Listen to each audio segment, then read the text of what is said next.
Hey there, it's Jessie here. Welcome to the channel. Big warm welcome. If you're coming back, you know that I love you. And if you're completely new, I invite you to watch and use me as a mirror. Maybe you like what you see, maybe you don't. I don't know. It's all you at the end of the day. Is it? All right, guys. So, thank goodness I'm feeling calm today. I think the energies of this full moon, in my experience, have been pretty rough. I felt like it's cast a light on the shadow of my inner child's insecurities and fears, and that's been quite hard. And I've learned about myself that I play out worst case scenarios in my imagination as if they're real. I actually go through the emotion as if my imagined nightmare is real, to see how I would deal with that situation. So I go through all the emotion, and then I really tried tirelessly to get to the resolve of it. How would I resolve that? And it's got me thinking, maybe I do manifest struggle or difficult situations in my life as a challenge to myself of how could I overcome it? And it's curious. I'm just questioning whether that's something I wish to continue doing or not. I think it makes my soul happy to overcome hardship in that way. And then I think, am I just making my life harder? Anyway, what I want to share today is about self-love. So, there's this thing everyone says, you gotta love yourself first before you can love anyone else. Duh. We've heard it all before. I don't actually agree with that, although I do. So hear me out. I don't think you have to love yourself fully in order to meet someone and fall in love and have a relationship with them. I really don't.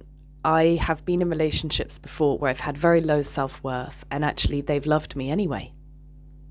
And they've helped me reclaim my self-worth through loving me in places where I couldn't love myself. So I don't think it's an unwritten rule. However, on my self-love journey, what I've discovered is the more and more and more I explore myself and who I am and get to the essence of me and what my values are, I realize that I am my favorite person. And this is what I think self-love is. So we're all from one source, right? One consciousness, fragmented into billions of unique perspectives in order to know ourselves without knowing that we're infinite in everything. That's how I understand the human experience. So we need to forget, otherwise it would be boring. Alan Watts says this a lot, that if you could have whatever you wanted at any moment, if you could manifest, he uses the example, if you could choose what you dream about, which is interesting because when I was a child, I used to choose what to dream about. Genuinely, I didn't even know that was cool. I'd just go to bed at night and be like, I feel like going to the beach today, and I'd dream about the beach. But if you could do that, let's say, okay, everything you want, write down your wish list and you get everything. And you get this every day, you get to just choose what you want. After a certain amount of time, it would be boring. The experience of having whatever you want all the time would be boring. And at some point, Alan Watts says, you would get to the point where you say, actually, I choose not to know what's going to happen. I choose a surprise. Surprise me. Because there's the element of having to surrender to life. If you get to choose all the time, everything, I don't know, I think it'd get boring. Anyway, I really liked this as an approach because it made me think, he says when he's talking about it, at the end of it all, you would choose exactly who and where you are now. And it brings comfort. And why am I saying this? Where am I going with this? Love, self-love. Yeah, so my journey has been about, so we're all fragments of consciousness. And so we need to forget, this is where I was going with the Alan Watts thing, we need to forget that we're one and everything in order to have an experience of finding out who you are. So it's a crucial element in our experience. So we're all unique expressions of the same consciousness, which is beautiful, right? And it's what makes us all so different and unique. And this came up for me because I was talking to a friend. Her name is Maria. Whenever I say I was talking to a friend, it's usually Maria. Shout out, Maria. She is amazing. And just quick little side note. No, I'm going to leave it. I'm not going to go there because I don't want to lose my train of thought. Stay with me if you want. We were talking, and she has this great ability to see people's souls and true potential. And she has this gift, and she's always using it on others. So she was explaining what she thinks my femininity is. And the description she gave of like my soul's essence was very aligned with how I see it. And she was saying how beautiful, and it's this and that. And then she compared herself, and she was actually diminishing herself in comparison to me.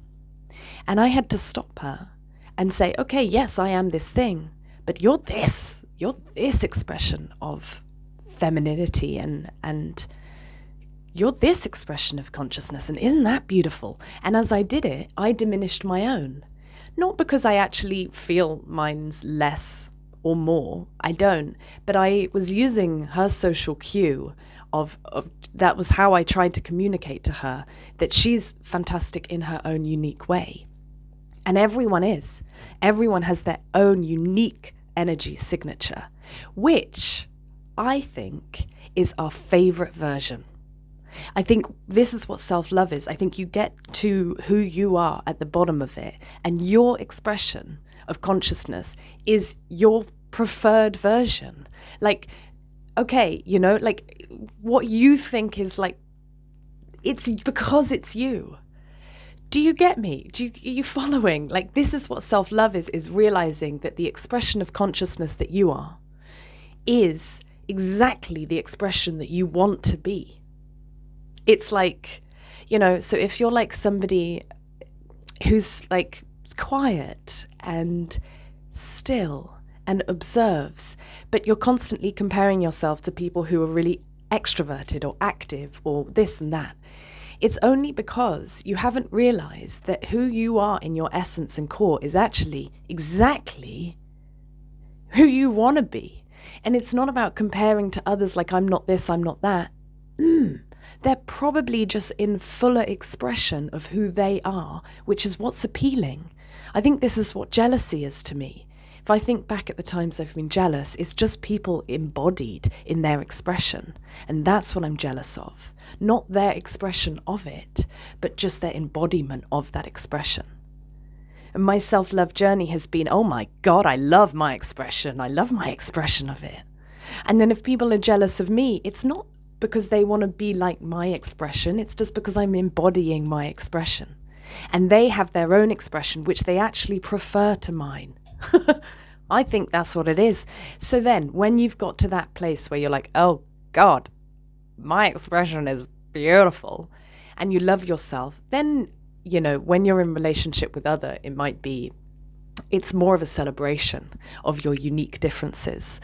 Yeah, that's how I see it. Isn't it beautiful? I love it. Everyone's so unique, and we're all the same thing. But you must shine exactly as you want to shine. It's your favorite version of shining. I think this is my current understanding. As you know, it always changes. At the moment, oh God, I'm posting videos, and a few hours later I feel like throw it all out the window.